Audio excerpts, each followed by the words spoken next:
On the 17th of January 1961, Patrice Lumumba, the Prime Minister of the newly independent Congo, was murdered in an orchestrated plot by the United States and Belgium, using Congolese moderate politicians in the United Nations. Lumumba's martyrdom represented the death of one of the Congo's most inspiring leaders, someone who truly wanted independence. In one of his last letters, Lumumba wrote, "I know and feel to my core that eventually my people will get rid of our enemies from within and from without the Congo. That my people will rise united as one and reject the degrading and humiliating colonial rule and regain its dignity under a pure sky."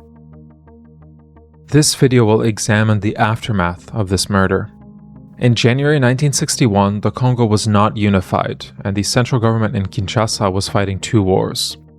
Albert Kalonji, a former member of Lumumba's party, the Mouvement National Congolais, or the MNC, had declared himself king of South Kasai.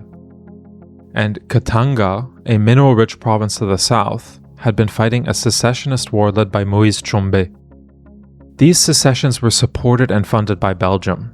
Both Belgium and the United States were worried Lumumba, who was in charge of the government in Kinshasa, would threaten their exploitation of Congolese natural resources.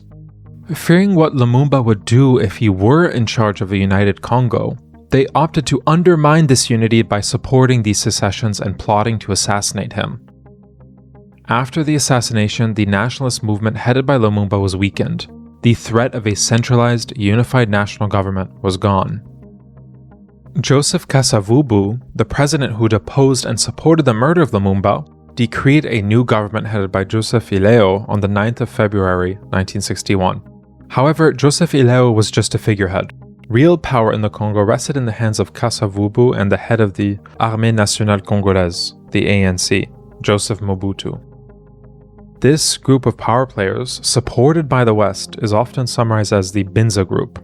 They represent the moderate core of the independence movement, co-opted by the United States to support the continued exploitation of Congolese resources. One of the most important members of the Binza group was Joseph Mobutu. From 1960 to 1965, his power in the Congo will greatly increase, and he will eventually take over the country. His regime was one of the greatest Western-backed kleptocracies in modern history. Joseph Mobutu was instrumental in the death of Lumumba and deeply supported the neocolonial Kinshasa government. From the beginning of the independence movement, a split emerged among the emerging Congolese nationalist class, a split between moderates and radicals. Radicals aimed to build a progressive and mass-based political movement. They attempted structural economic change. They wanted a united and strong central government. They wanted genuine independence, meaning the ending of Western exploitation of natural resources and labor. Moderates, on the other hand, wanted little more than nominal independence. They were happy to remain in a privileged position politically while not changing fundamental structural economic processes that lay at the heart of colonial exploitation. Patrice Lumumba, Pierre Mulele, and Antoine Gizenga were radicals, and Mobutu and Kasavubu and the Binza group were moderates.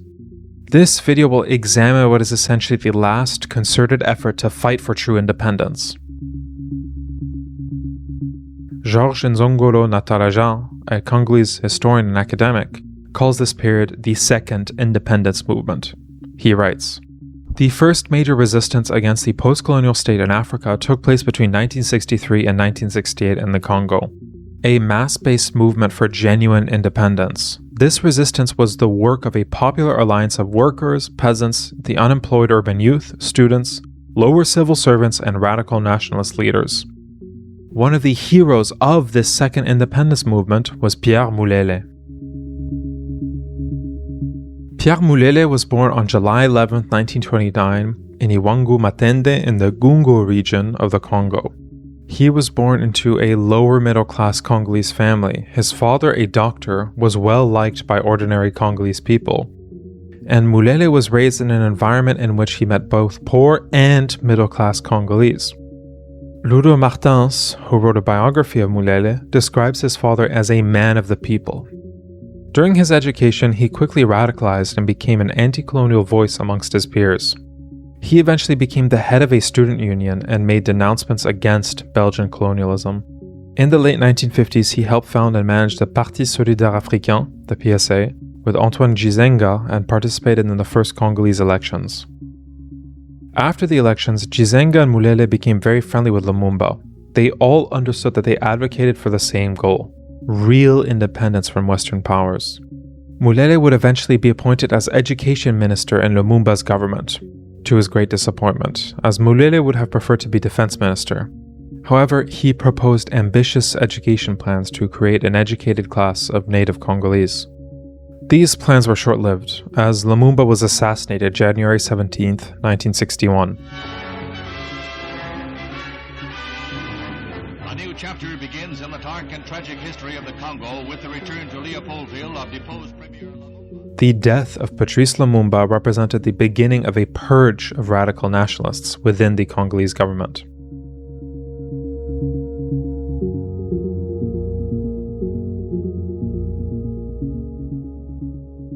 After Lumumba's death, two competing governments vied for international legitimacy. The first was the Joseph Ileo government with Kasavubu as president and Mobutu as army chief of staff. The second was the Antoine Gizenga government based in Kisangani. Mulele worked internationally to get countries to recognize Gizenga's government. He was quite successful. He secured the recognition of Egypt, the USSR, East Germany, Yugoslavia, Guinea, Morocco, Ghana, Algeria, Mongolia, Albania, Cuba, Poland, Bulgaria, Iraq, and China. Despite these efforts, the Kinshasa government moderates were in a stronger position. The United Nations quickly stepped up to support these moderates, with Lumumba and his allies either dead or ousted to Kisangani. The secessionist movements lost the support of the West. It was no longer seen as useful to divide the country. The central government was controlled by neocolonial puppets. On the 21st of February, 1961, 4 days after Lumumba's murder, the UN passed a Security Council resolution explicitly allowing the use of force by UN troops against the Katanga and South Kasai secessions. This is important because while Lumumba was in power, the UN refused to lift a finger against the rebels. After the Security Council resolution, UN officers started mounting offensives against the secessionists. On the 20th of August, called Operation Rum Punch, and on the 13th of September, called Operation Morthor. Meanwhile, the Gizenga government in Kisangani acted against Mulele's wishes. Mulele wanted Gizenga to take a hard stance against Lumumba's murderers, and continued to pressure Gizenga to cut all contacts with the Kinshasa government. However, Gizenga wanted reconciliation and would join the Kinshasa government in August 1961. This ended the Gizenga government and left Mulele without any official role. Mulele considered this reconciliation treason. He knew that in reality, this government would be the puppet of Western powers. Mulele vowed to learn the art of revolutionary warfare and return to take up arms against this new neocolonial regime. The new reconciliation government was formed with Cyril Adoula as the new figurehead prime minister in August 1961. The moderates made some token appeals to the radical Lumumba's camp. Gizenga was given a position in the government. However, the historian Luro de Witt calls it a weak neo-colonial government. Nzongola Natalaja describes the political situation in August 1961 as well. The Adoula government was unable to achieve a lasting reconciliation because it was basically a puppet regime, responsive to the pressures of General Mobutu, who had become a veritable kingmaker due to his external ties, and taking its directives from the US Embassy in Kinshasa. In fact, it wouldn't take long for the moderate radical coalition to dissolve. Gizenga would soon be imprisoned and sent to the island prison of Bulabemba. With the neocolonial moderates in power in Kinshasa, it was finally decided to fully end the secessionists in Katanga and South Kasai. In September 1962, the smaller secession in South Kasai was defeated when Kalonji was betrayed by his generals. He would find refuge in Franco Spain. However, the larger secession in Katanga remained. Reintegrating Katanga would need the sustained support of the United States, acting under the umbrella of the United Nations. This came in December 1962. JFK gave the UN a green light to finish off the secession in Katanga, and Katanga would be reintegrated by the American-designed Outhant plan. On the 18th of January 1963, Katanga was fully reintegrated into the Congo. The Binza group now reigned supreme in the Congo and were seemingly untouchable. Georges Nzongola Natalaja describes the situation as such. The double victory of the Binza group over the Lumumbists and the secessionists also coincided with new political dynamics in the provinces, whose number rose from 6 to 21. With ample external aid, the control of funds needed for political manipulation and patronage, and the ability to arrest those provincial leaders they disliked, the group exploited the weakness of provincial governments to consolidate its ascendancy as the final arbiter of political rivalries in the Congo.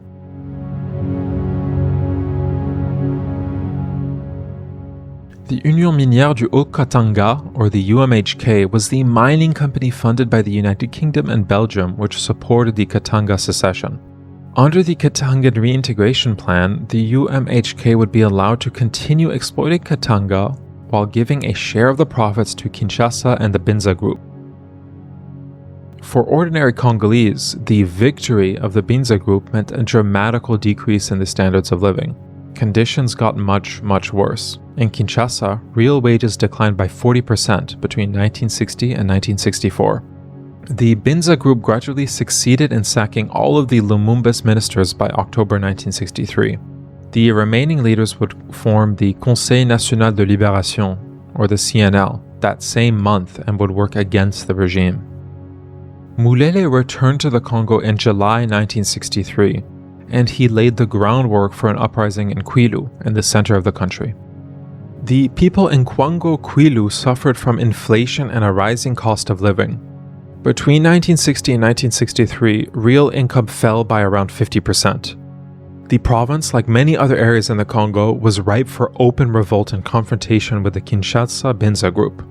Mulele would use revolutionary guerrilla tactics he studied in China, using local geography and avoiding direct, open confrontation with the ANL. In October 1963, authorities in the region realized that something was being prepared. They asked the central government for military intervention, and troops were sent to the province. In January, guerrillas attacked government positions. The police in the region brutally retaliated against random civilians. By the 19th of January, the rebellion swelled to the areas surrounding the cities of Idiofa and Gungu. 3 days later, it swelled to the larger region. However, by March 1964, government authorities managed to contain the rebellion to a small region between Idiofa, Gungu, and Kikwit. The tactics employed by government troops were horrific, and the rebellion would result in the deaths of up to 100,000 people. While Mulele was active in Kwilu, other nationalist leaders opted to resist the corrupt regime of the Binza group. Many of these leaders were sent in exile to the neighboring city of Brazzaville. On September 29, 1963, Kasavubu, under the pressure of Western powers who wanted all forms of nationalism crushed, opted to completely end the facade of parliamentary democracy. He dismissed the parliament. Nzongola Natalaja write that this created an atmosphere where Kasavubu, Adoula, and their Binza group could exercise power unfettered by legislative oversight and the probing eye of the Lumumbist coalition. Luro de Witt also characterizes the decision as demonstrating the weak position of the nationalist elite that had integrated into the regime but remained powerless. 4 days after this dismissal, under the leadership of Christophe Gebenye, the ousted nationalist elite formed the Conseil National de Libération, or the CNL, on the 3rd of October 1963 in Brazzaville. It is important to understand why and how this neocolonial situation emerged. Why were these nationalist leaders seen as a threat? Why were the Western powers and their emerging Congolese moderate allies so worried about them? The answer is the preservation of the exploitation of natural resources.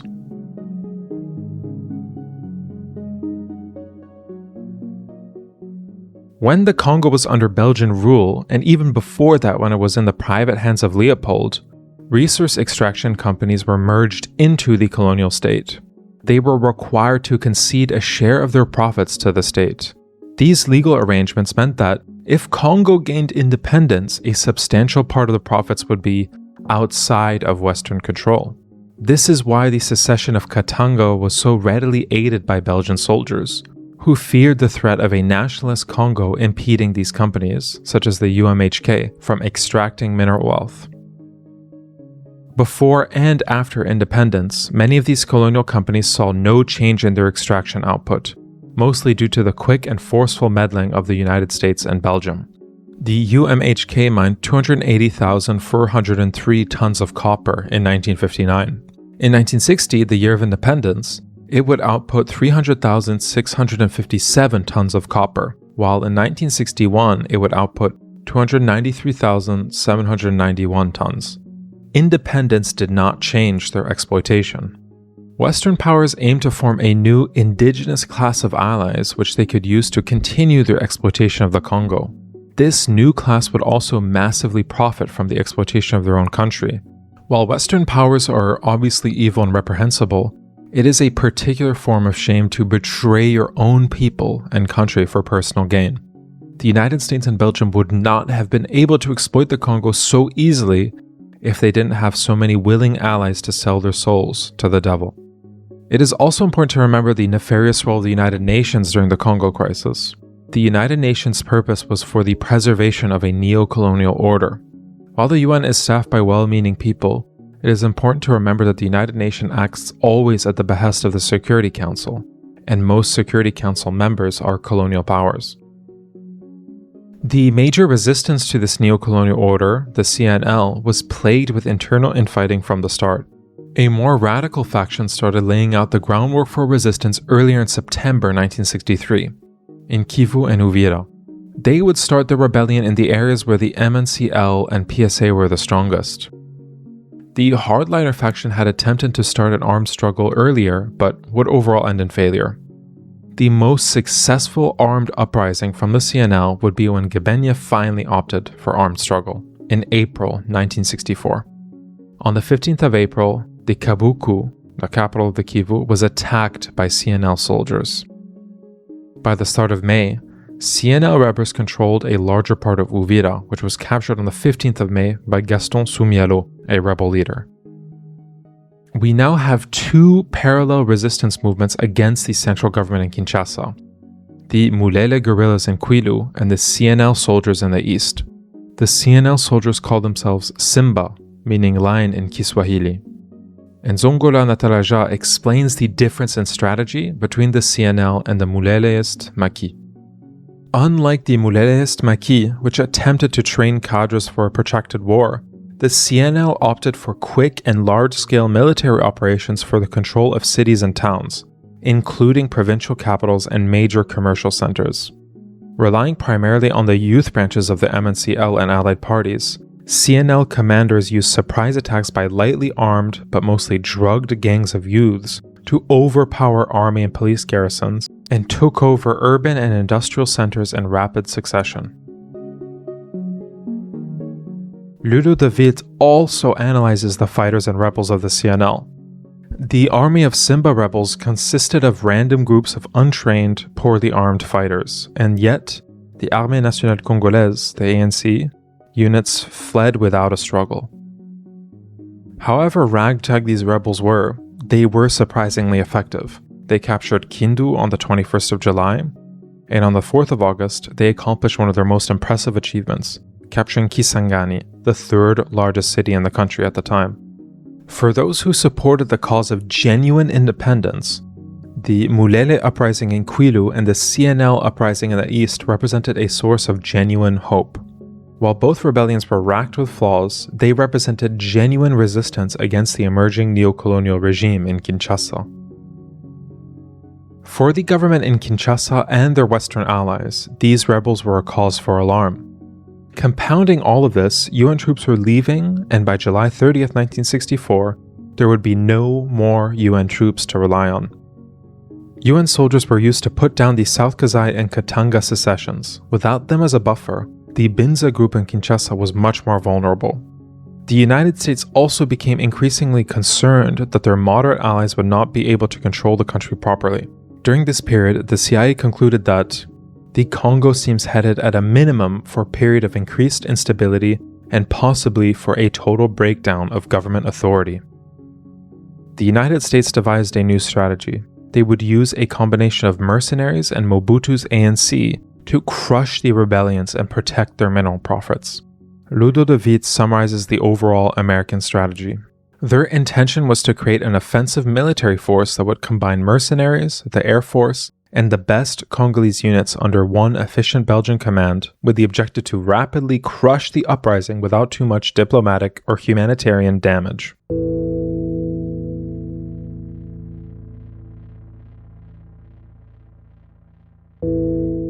With the threat of these rebellions, the Kinshasa group opted to bring back Moise Tshombe, the leader of the Katanga secession, in July 1964.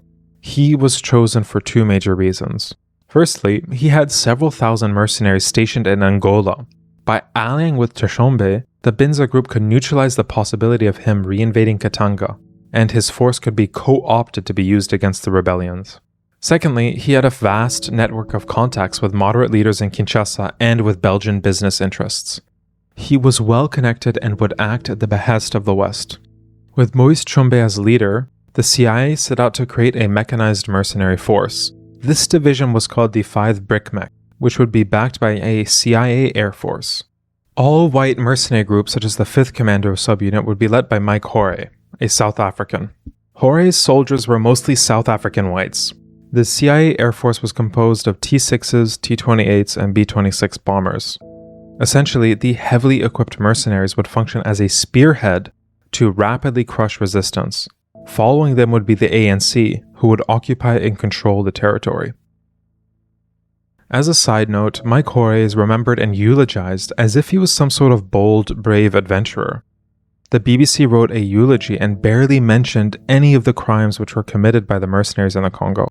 The BBC writes that Michael Mad Mike Hore, widely considered the world's best-known mercenary, has died aged 100.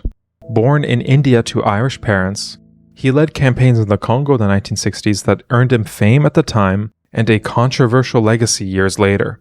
His career reached an embarrassing end in 1981 when he was jailed for leading a failed coup in the Seychelles. Mr. Hore's son, Chris Hore, said in a statement that his father died in a care facility in Durban, South Africa. Mike Hore lived by the philosophy that you get more out of life by living dangerously. So it is all the more remarkable that he lived more than 100 years, he said. This is the first paragraph of his eulogy. Mike Hore being described as some sort of adventurer shows how dehumanized African victims are. The victims in the Congo do not even rise to the level of being an afterthought. Hore participated in a vicious campaign where white mercenaries were used to crush the genuine second attempt of gaining true independence from Western powers in the Congo. The formation of a heavily armed mercenary division meant that the rebellion's days were numbered. Ordinary Congolese in captured territory would endure many horrific acts of barbarism at the hands of these mercenaries and the ANC. In September 1963, the CNL and Simbas controlled around 1/3 of the Congo. However, they were poorly equipped to fight a heavily armored foe. Nonetheless, the 5th of September, the People's Republic of the Congo was proclaimed with Christophe Kibenye as leader. However, the remaining years of this People's Republic would be characterized by petty political squabbles and frustration over the loss of most of their territory. At the end of October 1964, the Mercenary Brigade was ready to engage the rebels. They would attack CNL territory from 3 directions, 2 from the south and 1 from the west. On the 6th of November, Kindu was recaptured and civilians suffered heavily.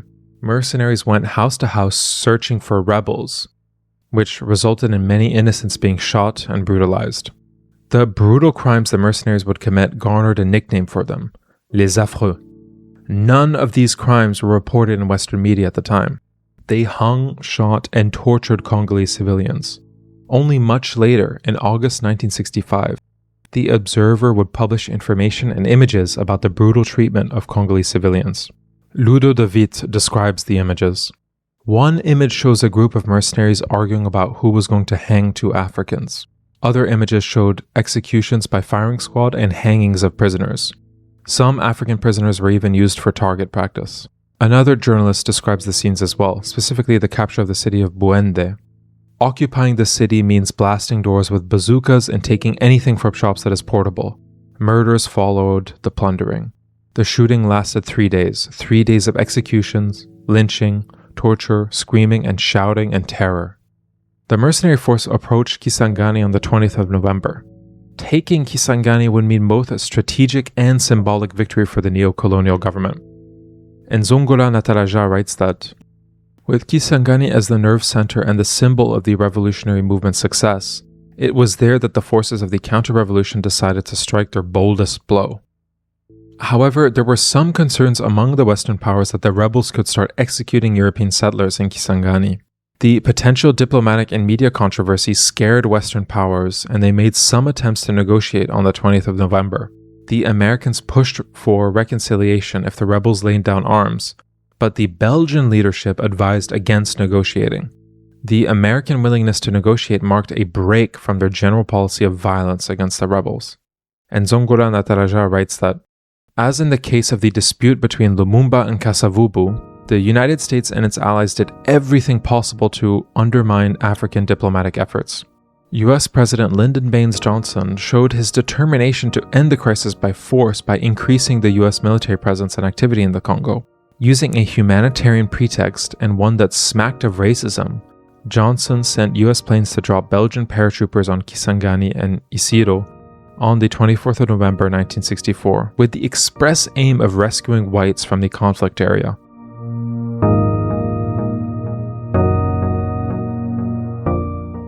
The Belgian and American leadership opted for a combined air and land offensive against Kisangani, using Belgian parachutists and the 5th Mechanized Division spearhead.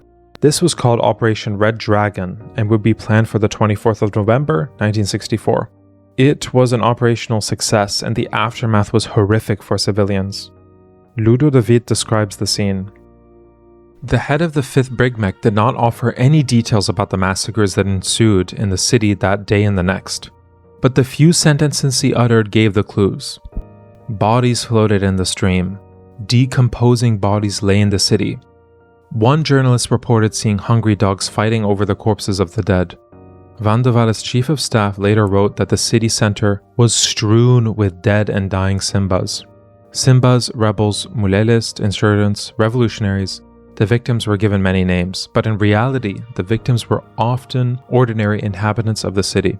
Even the Belgian press coverage did not disguise the grim reality of what had happened. The inhabitants of Stanleyville are going into hiding, and they are right to do so. Black citizens that dare show themselves in the streets risk their lives. Simba or not, any and all Africans were targeted. As the occupation continued, the mercenaries ordered everyone who was not a rebel to evacuate to the city football stadium, and anyone in the city was considered a rebel. Those left in the city were shot systematically, and many inside the stadium were arbitrarily tortured and shot. These horrific atrocities were committed by white mercenaries hired by the West and given a blank check to do whatever they wanted in the Congo. Complicity in crimes carried out against civilians in CNL territory was systematic. The United States and the various aid groups working in the Congo effectively served as a foreign policy branch of American interests. Jeremy Rich summarizes recent research on the role of humanitarian aid in the destruction of the Congo. Fiona Terry has noted how ostensibly apolitical humanitarian actors have effectively sided with particular sides in an armed conflict if they deem one side's cause to be more just than the other, or if only one side allows them to operate. In the case examined in this study, these two factors of empathy and opportunity ensured that humanitarian aid worked in the Congolese government's favor. The agencies that provided such compassionate assistance supported the American and Congolese governments by not discussing the Congolese army's mistreatment of civilians publicly. Instead, they vigorously reported on the horrific abuses done by the CNL.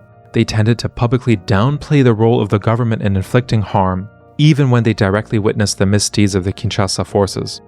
Emery Kalema's research on the ANC repression in Kwilu underscores how the military starved, tortured, and slaughtered civilians for their alleged support of the rebellion. It is important to remember that aid groups are never neutral. They are often run and funded by Western powers. They are always used in tandem to geopolitical struggles. For instance, the United Nations on the 30th of December passed a Security Council resolution condemning these atrocities. However, this essentially took the steam out of any possible reaction from countries opposing the West.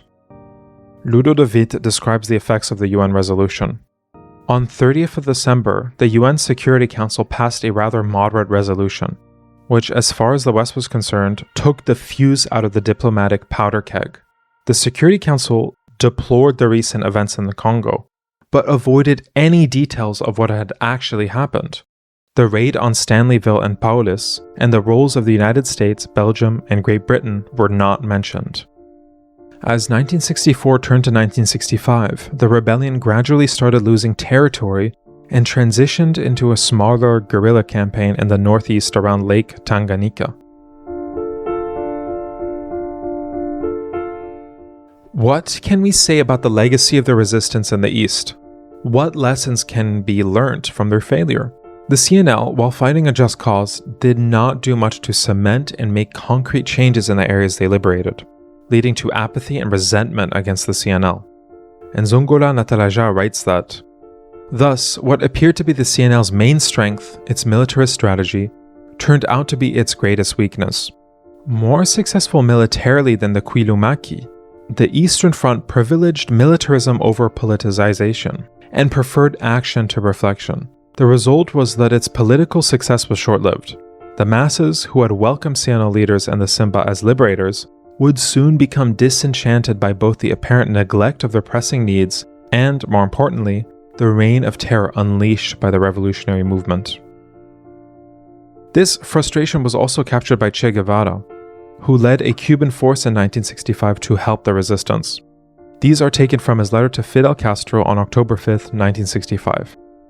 Firstly, he examines a political squabble between two of the leading figures of the movement, Soumyalo and Kabila. He writes, "The dissensions between Kabila and Soumyalo are becoming more serious all the time, and are used as a pretext to keep handing towns over without a fight.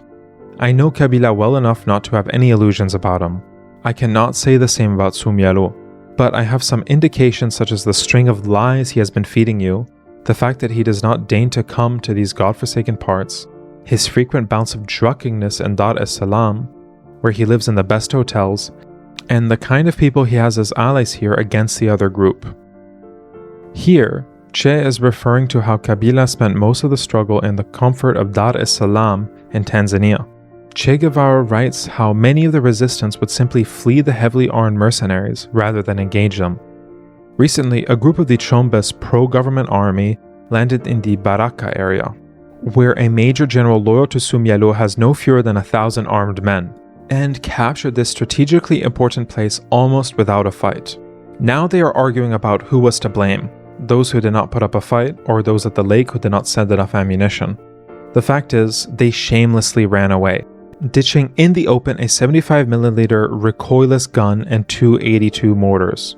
All the men assigned to these weapons have disappeared, and now they are asking me for Cubans to get them back from wherever they are. No one quite knows where, and to use them in battle. Overall, he makes a rather grim conclusion about the state of the resistance. But numbers are not what matters. We can't liberate by ourselves a country that does not want to fight. You've got to create a fighting spirit and look for soldiers with the torch of Diogenes and the patience of Job. With the threat of rebels gradually diminishing, Moise Tshombe's purpose and importance was as well. Many in the Binza group decided to use Moise Tshombe as a scapegoat for all the suffering inflicted by the past 5 years of conflict. Belgian and American officials also considered Tshombe to be a massive liability due to his widespread unpopularity throughout Africa and the Congo. He was seen as Lumumba's murderer by many. The Belgian Prime Minister Spaak wrote that Tshombe was a dangerous man who was likely to damage our relations with the whole of the rest of Africa. On the 12th of October, the Binza group opted to oust Tshombe.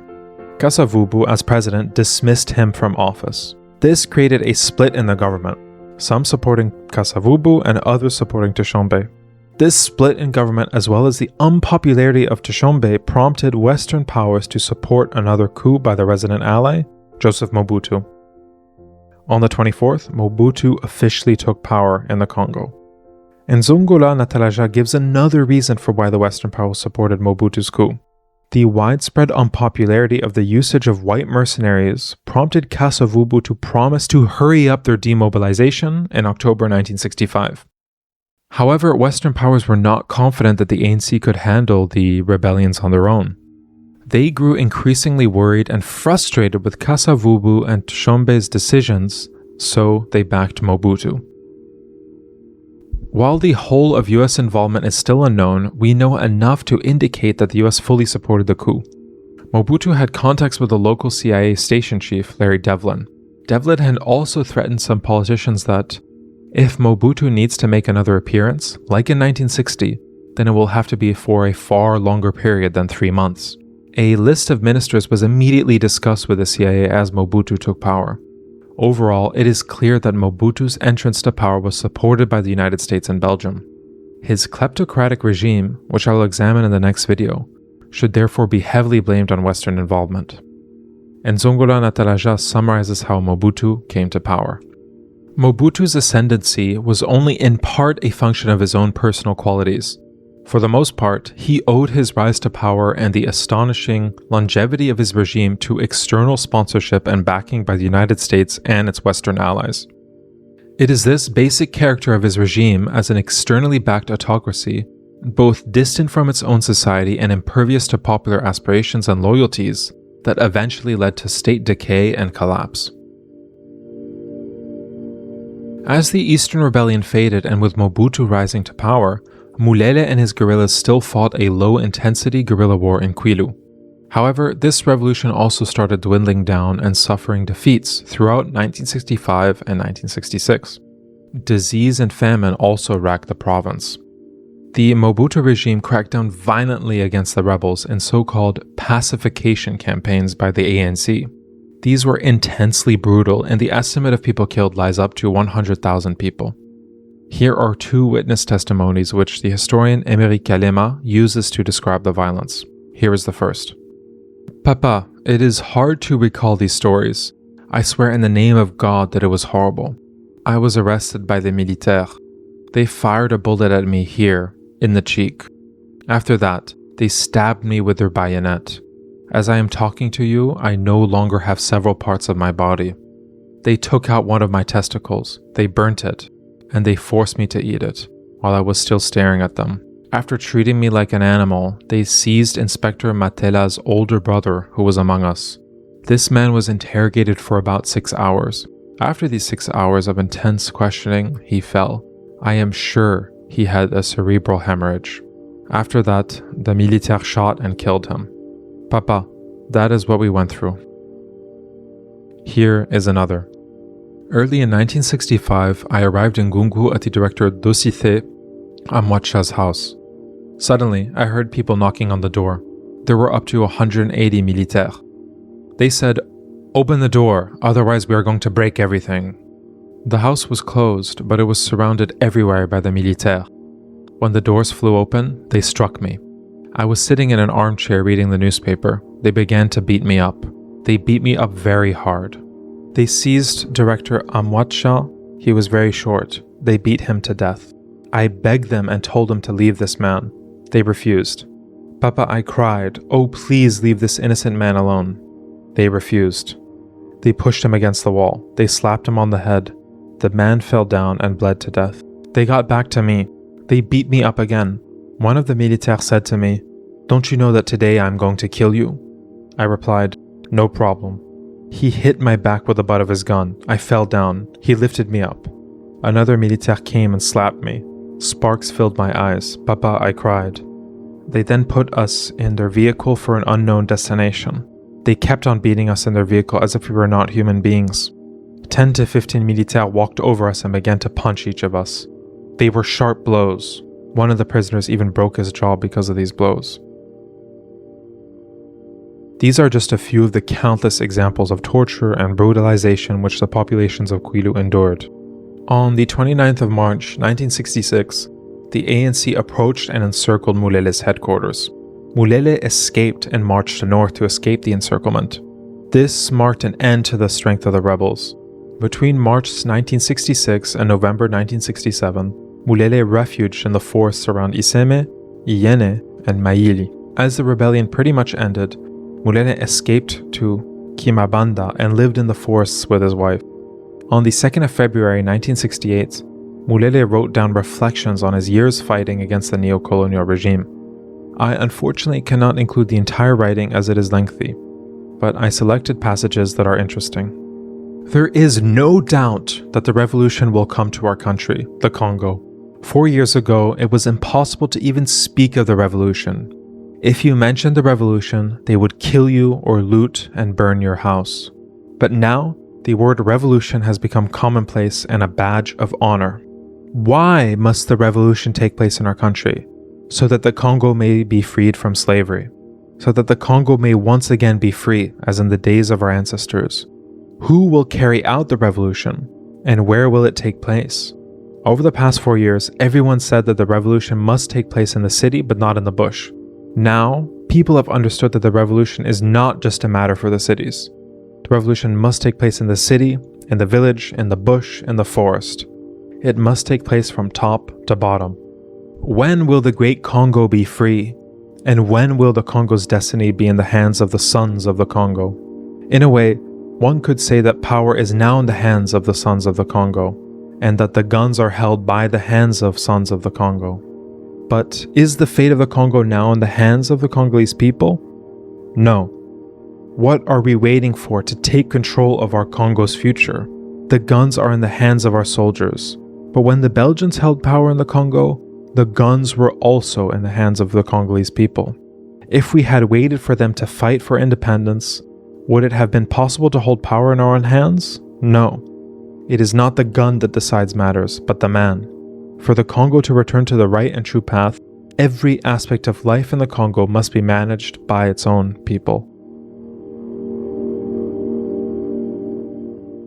Mulele was eventually captured by authorities in the Congo-Brazzaville, who pressured him to return to Kinshasa. Supposedly, they made a deal with Mobutu's government claiming that Mulele's life would be spared if he returned. On the 29th of September, Mulele left for Kinshasa. As he arrived on the 2nd of October, it was told by a military escort to Mulele that the population of Kinshasa waited for him and that Mobutu prepared a celebration in his honor as a close associate of Lumumba's. This was a lie. Mobutu told the public instead that Mulele would be judged as a war criminal. Mulele arrived in Kinshasa at the Kokolo military camp and was detained. At 7 p.m. that day, the 2nd of October, they started torturing him. The details are extremely gruesome. While he was still living, they ripped off his ears, cut his nose off, removed his eyes from their sockets, and cut his genitals off. They didn't cut his arms off and then his legs. This is what killed him. His remains were put in a bag and thrown into the Congo River. His death marked the end of the Second Independence Movement and the beginning of Mobutu's reign. Thank you for watching.